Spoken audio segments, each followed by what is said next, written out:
നവകേരള ബസിന്റെ പെർമിറ്റ് മാറ്റി കെഎസ്ആർടിസി. കോഴിക്കോട് നിന്ന് ബംഗളൂരുവിലേക്ക് സർവീസ് നടത്താനാണ് കെഎസ്ആർടിസിയുടെ തീരുമാനം. ബജറ്റ് ടൂറിസത്തിനായി മാറ്റുമെന്ന് പ്രഖ്യാപിച്ചിരുന്നെങ്കിലും അതിന് സാധ്യതയില്ല. 1.25 കോടി മുടക്കി ഇറക്കിയ നവകേരള ബസ് മുഖ്യമന്ത്രിയും മന്ത്രിമാരും സഞ്ചരിച്ചതിനാൽ മ്യൂസിയത്തിൽ വെച്ചാൽ വരെ ആളുകൾ പണമടച്ച് കാണാൻ വരുമെന്നതായിരുന്നു AK ബാലന്റെ വാക്കുകൾ.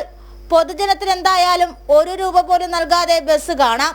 ഉടൻ കോഴിക്കോട് ബാംഗ്ലൂർ റൂട്ടിൽ ബസ് സർവീസ് തുടങ്ങും. കോൺട്രാക്ട് കാരേജ് പെർമിറ്റിൽ നിന്നും സ്റ്റേറ്റ് കാരേജ് പെർമിറ്റ് എന്ന നിലയിലേക്കാണ് ബസിന്റെ പെർമിറ്റ് മാറ്റിയത്.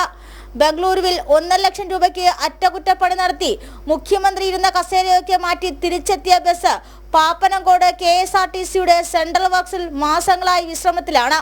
വെള്ളാനയായി മാറുമെന്ന ആക്ഷേപം ഉയർന്നതോടെയാണ് സർവീസിനായി നടപടികൾ വേഗത്തിലാക്കുന്നത്. KSRTCയുടെ ബജറ്റ് ടൂറിസത്തിനായി ഉപയോഗിക്കണമെന്ന് പ്രഖ്യാപിച്ചിരുന്നതെങ്കിലും അതിനുള്ള സാധ്യതയും മുന്നിലില്ല. ജനം, തിരുവനന്തപുരം.